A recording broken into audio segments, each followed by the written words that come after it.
मेरे ससुर को बहुत कम नज़र आता था, लेकिन उनकी मर्दाना ताकत बहुत ज़्यादा थी। वो बहाने-बहाने से मुझे हाथ लगाते। एक दिन मैं बगैर दुपट्टे के ससुर के सामने लेटी थी कि अचानक ससुर मेरे ऊपर आ गए, फिर कहने लगे, मेरी शादी एक ऐसे घर में हुई थी जहाँ सिर्फ मेरा शौहर और मेरे ससुर रहते थे। शादी के बाद मैंने सारी जिम्मेदारियां निभाना शुरू की। शौहर सुबह काम पर चले जाते और सारा दिन मैं और ससुर घर में अकेले रहते। शुरू में तो सब कुछ ठीक लगा, मगर आहिस्ता आहिस्ता मुझे एहसास होने लगा कि तन्हाई कभी कभी बड़े फितने को जन्म देती है। इंसान जब हदूद और पर्दे को नजरअंदाज करता है तो शैतान उसके दिल में बुरे वसवसे डाल देता है। मैंने ये सोचकर लापरवाही की कि ससुर तो अंधे हैं, इन्हें कुछ नजर नहीं आता, लेकिन यही मेरी सबसे बड़ी भूल थी। मेरा नाम नौरीन है। मेरी शादी ऐसे ससुराल में हुई थी जहाँ पर मेरे शौहर और मेरे ससुर के अलावा कोई नहीं रहता था। जब ये रिश्ता मेरे घर पर आया था तो मेरे वालिदैन को बहुत अच्छा लगा था, क्योंकि आजकल कौन नहीं चाहता कि छोटी फैमिली में अपनी बेटी की शादी हो जाए।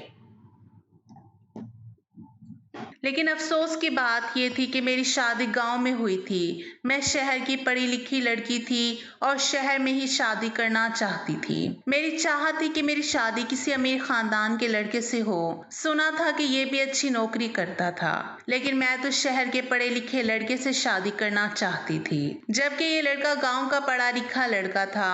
जब मेरे वालिदैन ने मुझे ये बताया कि ये लड़का बहुत अच्छा है और शहर में ही नौकरी करता है, लेकिन मैं ऐसे लड़के से भी शादी नहीं करना चाहती थी जो कुछ दिनों बाद ही मुझे छोड़कर शहर चला जाए और मैं उसके बिना ही अपनी जिंदगी अकेले ससुराल में रहकर गुजारूं। मेरे वालिदैन ने मुझे बताया कि वो लड़का शहर नौकरी जरूर करता है, लेकिन रहता अपने घर पर ही है, लेकिन मुस्तकिल रहकर शहर में नौकरी नहीं करता। वो अपनी गाड़ी से सुबह शहर के लिए रवाना हो जाता है और रात को अपने ऑफिस से घर आ जाता है। इसका मतलब ये था कि मुझे बड़ी आसानी हो जाती।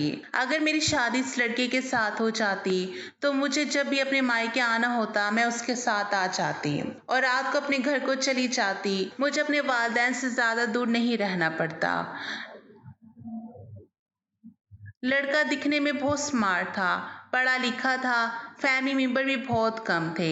सुना था कि गांव में इसका बहुत बड़ा मकान है और सिर्फ एक ससुर है जिनको आंखों से नजर नहीं आता। वो बेचारे अंधे हैं। बेटा अपनी मर्जी से शादी कर रहा है क्योंकि वो चाहता है कि इसके वालिद की खिदमत करने के लिए घर में बहू आ जाए। जिस लड़के के साथ मेरी शादी होने वाली थी वो घर का इकलौता बेटा था। उसकी माँ तो काफी साल पहले ही मर चुकी थी। घर में सिर्फ दोनों बाप बेटा ही रहते थे। सुना था कि काफी सालों से इन लोगों ने एक मुस्तकिल नुकरानी रखी हुई थी। वो नुकरानी पिछले 3 महीने पहले ही नौकरी छोड़कर जा चुकी है और तभी से ही इन दोनों के घर में काम की परेशानी होने लगी थी। भला वो कब तक नुकरानी के सहारे जिंदगी गुजार सकते थे। एक ना एक दिन तो उनके बेटे को शादी करनी ही थी। ऐसा नहीं था कि मेरे ससुर शुरू से ही अंधे थे। सुना था कि उनकी आंखों की रोशनी लगभग कुछ साल पहले ही गई है। उनकी आंखों में मोतिया बनता पानी आ गया था और उन्हें अपनी बीमारी के बारे में वक्त पर पता ही नहीं चल सका। धीरे धीरे उनकी आंखों की रोशनी चली गई और एक दिन ये हुआ कि उनकी आंखों की रोशनी पूरी तरह से जा चुकी थी और उनको दिखाई देना भी बंद हो गया था। ये रिश्ता अच्छा था, मेरे लिए इनकार की भी कोई वजह नहीं थी, इसलिए मेरी शादी बड़े ही सादे तरीके से इस लड़के के साथ हो गई थी। मैं अपने शौहर के साथ रुखसत होकर अपने ससुराल चली आई थी। शादी के पहले दिन गांव की सारी औरतों ने मेरा बहुत अच्छे तरीके से इस्तकबाल किया था। मुझे चारपाई पर बिठाकर सभी लोगों ने गिफ्ट दिए थे। मुझे अपने ससुराल के गांव की शादी बहुत अच्छी लगी थी और यहाँ के रस्म रिवाज भी मुझे बहुत पसंद आए थे। यहाँ आने के बाद मैंने अपने ससुर जी को सलाम किया। इस तरह करते करते काफी दिन गुजर चुके थे। मैं अपने ससुर के सारे काम करती थी और कपड़े भी बदलती थी। पास बैठकर उनकी सारी बातें सुनती थी। वो बहू बहू कहकर मेरे करीब आ जाते थे। मेरे ससुर बहुत अच्छे आदमी थे। उनकी आदत भी बहुत अच्छी थी। लेकिन जब मैं घर का काम करती थी और मेरी नज़र अपने ससुर पर जाती तो ऐसा लग रहा होता था कि जैसे वो मुझे घूर रहे हैं। लेकिन फिर भी मुझे एहसास होता कि वो मुझे कैसे देख सकते हैं। उनकी तो आंखों की रोशनी ही नहीं है। वो मुझे देखकर मुस्कुरा भी रहे होते हैं। कभी मुझे ये बात बड़ी अजीब लगती थी। वो मुझे क्यों देखे जा रहे हैं। पर हर बार मैं ये बात भूल जाती थी कि मेरे ससुर एक बूढ़े और अंधे आदमी हैं। वो अपनी आंखों से कुछ नहीं देख सकते। हर रोज हमारे घर पर अलग अलग तरीके की औरतें आती हैं और थोड़ी देर बाद मुझसे बातचीत करने के बाद चली जाती थी। मेरे ससुर का कहना था कि हमारे गांव के लोग बहुत प्यार और मोहब्बत वाले लोग हैं। हमारे गांव में जब कोई नई नवेली दुल्हन आती है तो यहाँ की औरतें उससे बातें करने लग जाती हैं। मेरे ससुर अपने कमरे से भी बाहर निकल कर नहीं आते थे। मैं कभी कभी अपने ससुर को देखकर अपने चेहरे पर शर्म ले आती थी। ससुर तो वैसे भी बाप की तरह ही होते हैं। मुझे तो बस ऐसा लगता था जैसे मेरे ससुर सबके सामने मुझे घूरते रहते हैं। कभी कभी तो मैं अपने माथे पर बल डालकर उनको घूरने लगती। मैं पागल हो गई थी। हर बार ये बात भूल जाती थी कि मेरे ससुर अंधे हैं, क्योंकि हमारे घर में कभी कोई ऐसा था ही नहीं। इसलिए मुझे ऐसे लोगों की आदत भी नहीं थी। ऐसा मेरे साथ पहली बार हो रहा था कि मैं अपने अंधे ससुर के साथ रह रही थी। मेरे शौहर रूटीन के मुताबिक सुबह के टाइम पर अपने ऑफिस जाने के लिए निकल जाते थे और सारा दिन मैं और मेरे ससुर घर में अकेले रह जाते थे। मेरे शौहर ने मुझे शादी की रात ही समझाया था कि तुम्हें मेरे अब्बू जी का बहुत ख्याल रखना है। काफी सालों से हमारे घर नुकरानी रह रही थी और वो अब्बू जी का बहुत ख्याल रखती, क्योंकि सुबह के टाइम पर तो मैं जॉब के लिए निकल जाता था। जब अब्बू जी की आंखों की रोशनी थी तो तब वो भी खेतों में काम करने के लिए चले जाते थे। लेकिन जब से उनकी आंखों की रोशनी गई थी उन्होंने घर पर ही रहना शुरू कर दिया था। कुछ महीनों तक नौकरी ने साथ दिया और उसके बाद वो नुकरानी भी छोड़कर चली गई। कुछ महीनों तक नुकरानी ने साथ दिया और उसके बाद वो नुकरानी भी छोड़कर चली गई। तब से हमारे घर पर बहुत ज्यादा परेशानी हो गई थी। पड़ोस वाली आंटी आकर अब्बू जी के लिए खाना बना दिया करती थी, लेकिन फिर भी इस तरह से कब तक उसकी मदद ले सकते थे। शादी की पहली रात शौहर ने मेरी बहुत तारीफ की थी और अपने शौहर से तारीफ सुनकर मैं बहुत खुश हो रही थी। मैंने उन्हें भरोसा दिलाया था कि मैं आपके अब्बू जी का हमेशा ख्याल रखूंगी, उन्हें कभी किसी चीज की कमी नहीं होने दूंगी। सुबह सुबह जब मैं सोकर उठती तो सबसे पहले अपने ससुर जी के लिए नाश्ता बनाती थी। एक दो दिन तो मेरे शौहर बाजार से भी ले आए थे। उन्होंने कहा था कि अभी तुम नई नवेली दुल्हन हो, कुछ दिन तुम आराम करो, उसके बाद तो तुम्ही ने घर का सारा काम संभालना है। मैंने घर का सारा काम करना शुरू कर दिया था क्योंकि इस घर में कोई औरत नहीं थी घर का काम काज करने के लिए। भला मेरे शौहर भी कब तक इस तरह से बाजार से खाना या फिर नाश्ता लेकर आते। एक ना एक दिन तो मुझे यहाँ का किचन संभालना ही था। मेरे ससुर भी कहते थे कि बहू एक दो दिन खाना बाजार से मंगवा लो, बहू एक दो दिन खाना बाजार से आ जाएगा। लेकिन मैंने कहा नहीं अब्बू जी, मैं ऐसी लड़की नहीं हूँ जो हमेशा आराम करूँ। मैं अपनी जिम्मेदारी निभाना चाहती हूँ और घरदारी को अपने कंधों पर चलाना चाहती हूँ। ये घर तो मुझे ही संभालना पड़ेगा। मेरी बात सुनकर मेरे ससुर और शौहर बहुत खुश हो गए थे। उन्होंने कहा था कि हमें घर के लिए ऐसी ही लड़की की तलाश थी। मेरे शौहर कहने लगे कि तुम खूबसूरत ही नहीं बल्कि खूबसूरत होने के साथ समझदार भी हो। मैंने नाश्ते की मेज पर नाश्ता लगा दिया और मेरे ससुर जी भी नाश्ता करने के लिए मेरे सामने ही बैठे हुए थे। मैं उनके सामने बैठ गई। फिर मैंने उन्हें अपने हाथों से नाश्ता डाल कर दिया। मेरे शौहर ने अब्बू जी को अपने हाथ से नाश्ता करवाया था। मेरे शौहर भी मुझे देखकर मुस्कुरा रहे थे। मेरे शौहर जब घर पर आते तो सब कुछ अपने अब्बू को अपने हाथों से ही खिलाते थे। उन्होंने मुझसे कहा था अब अगली बार से मेरे पीछे मेरी ये जिम्मेदारी तुम निभाओगी। मैंने अपने शौहर से कहा जी जी क्यों नहीं, मैं घर की सारी जिम्मेदारी खुद संभालूंगी। मुझे ऐसा लग रहा था जैसे मेरे ससुर अब भी मेरे सामने बैठकर मुझे घूर रहे थे।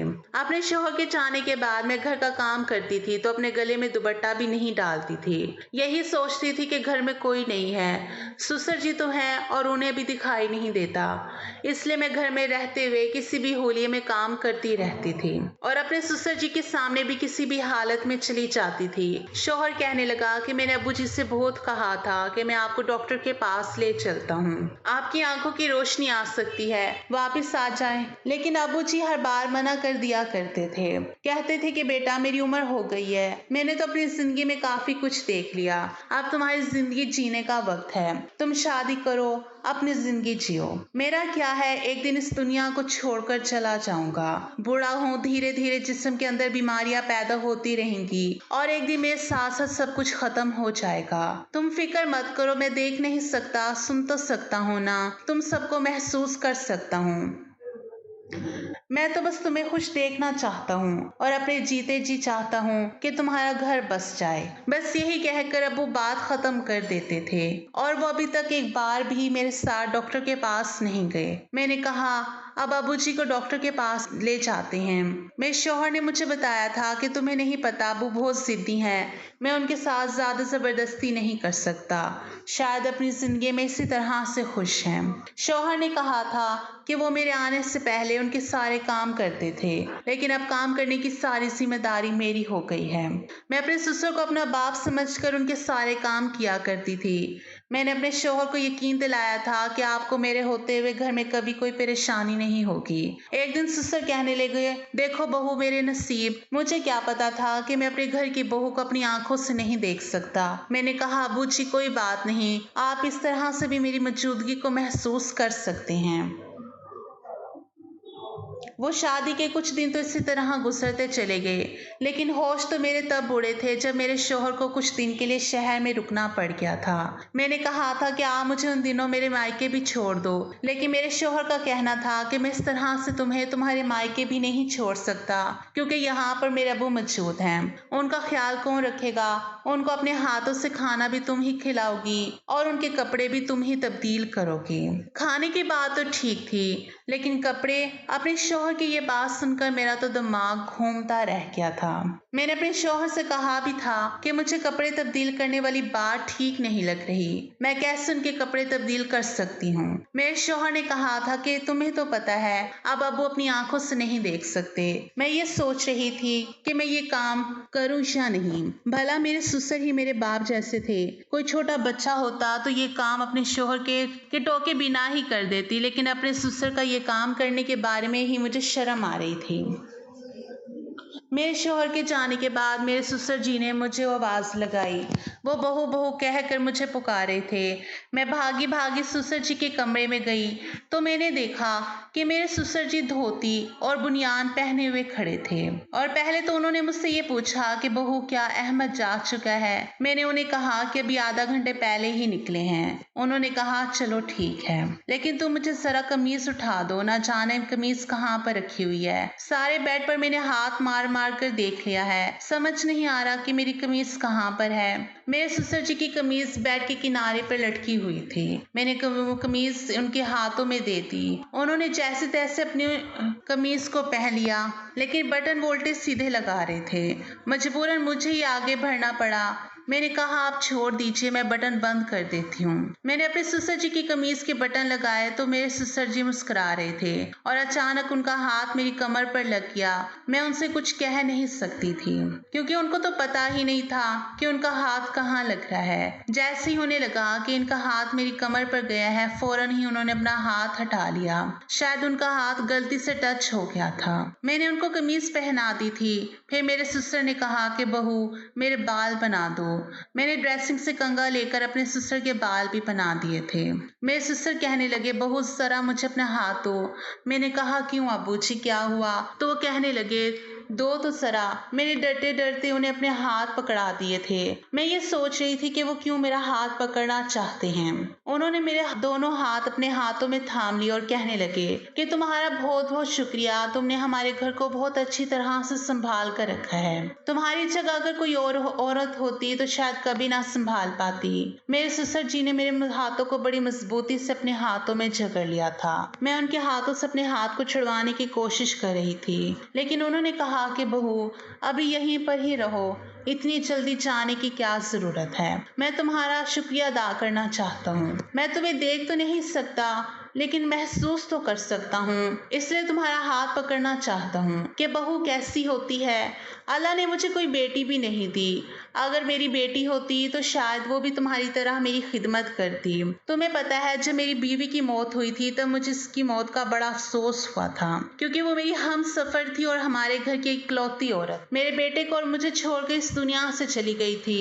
दोनों को बहुत अच्छी तरह संभाल लेती थी, लेकिन इसके बाद सारी जिम्मेदारी अकेले मेरे बेटे के कंधे पर आ गई। और शादी के बाद तुमने अभी कुछ दिन अच्छी तरह नहीं गुजारे, क्योंकि मेरा सारा बोझ तुम पर पड़ गया। वो बड़े अफसोस से ये सब कुछ कह रहे थे। मैंने कहा, किसी पर भी बोझ नहीं है और मुझ पर तो बिल्कुल भी नहीं हुआ। मैं आपकी बेटी की तरह हूँ, आप मुझे अपनी बेटी ही समझो। मेरी बात सुनकर मुस्कुराने लगे थे, कहने लगे, तुम बहुत अच्छी हो और मेरा कितना ख्याल रखती हो। लेकिन अभी भी उन्होंने मेरा हाथ बड़े मजबूती के साथ पकड़ा हुआ था। मैंने उनसे कहा, अब्बू जी मेरा हाथ छोड़ दीजिए, मुझे किचन में जाकर खाना बनाना है। मेरे ससुर ने मेरे हाथ छोड़ दिए और मैं फौरन ही किचन में चली आई थी। जैसे जैसे वक्त गुजरता गया, मेरे ससुर की हरकतें कुछ अजीब सी होने लगी थी। हफ्ता गुजर गया, मेरे ससुर मेरे साथ बहुत ज्यादा फ्री होने लगे थे। अब तो वो मुझे आवाज लगाकर कहते कि मुझे कमीज पहना दो, कमीज के बटन मुझसे ठीक से नहीं बंद होते, और कभी कहते मेरे सर में मालिश कर दो और मेरी टांगे दबा दो, और वो कभी मुझसे अपने सर में तेल लगवाते थे। छोटे मोटे काम तो वो खुद भी कर लेते थे, छोटे मोटे काम तो वो खुद भी कर सकते थे। शादी से पहले मुझे लगा था कि मेरे ससुराल में सिर्फ मेरे शोहर और मेरे ससुर हैं, मुझे घर में कोई काम ही नहीं करना होगा। लेकिन मैं तो अपने ससुर जी की वजह से घन चक्कर बनकर रह गई थी। बस मुझे काम ही काम होते थे, मुझे आराम करने का मौका नहीं मिलता था, क्योंकि मेरे ससुर जी के बहुत सारे काम होते थे। वो बहाने बहाने से मुझे आवाज लगाकर अपने काम निकलवाते रहते थे। मैं मौका देकर आराम करने के लिए अपने कमरे में ही आ गई थी और जाकर लेट गई। मैं काम करते करते बहुत थक जाती थी, इसलिए मेरा रवैया बहुत ज़्यादा चिड़चिड़ा सा होने लगा था। अपने मायके में इतना ज़्यादा काम नहीं किया था। आज मैं 8 बजे तक अपने कमरे में सो गई थी। मेरे कमरे का दरवाज़ा खुला ही रहता था। मैं बहुत गहरी नींद में सो रही थी, पर अचानक घबरा कर मेरी आँख खुल गई। जब करवट बदली तो ये देखकर हैरान रह गई कि मेरे ससुर मेरे साथ लेटे हुए थे। मैंने कहा, अब्बू जी ये क्या बदतमीजी है, और आप अंधे हैं? तो वो कहने लगे कि मैं अंधा नहीं हूँ, पहले दिन से ही तो मुझे बहुत पसंद आ गई थी, इसलिए बहाने बहाने से तुम्हें छूता था। फिर मेरे ससुर ने मुझे जोर से पकड़ लिया और मेरी इज्जत को तार तार कर दिया। मैं रोती चलाती रही, लेकिन ससुर ने मेरी एक ना सुनी और मेरी जिंदगी बर्बाद कर दी। आज मुझे ये सबक मिला है कि औरत को हमेशा अपनी इज्जत और असमत की हिफाजत करनी चाहिए। रिश्ता खवा कितना ही करीब क्यों ना हो, हदूद का ख्याल रखना लाजमी है। इस्लाम ने पर्दे और महरम व नामहरम की तफरीक इसलिए रखी है ताकि इंसान गुनाह और जिल्लत से बच सके। इज्जत एक अनमोल खजाना है जो एक बार खो जाए तो कभी वापस नहीं आता। इसलिए हर बेटी, हर बहू और हर औरत को चाहिए कि वो अपने पर्दे और अपनी हदूद की हिफाजत करे ताकि शैतान को मौका ना मिल सके।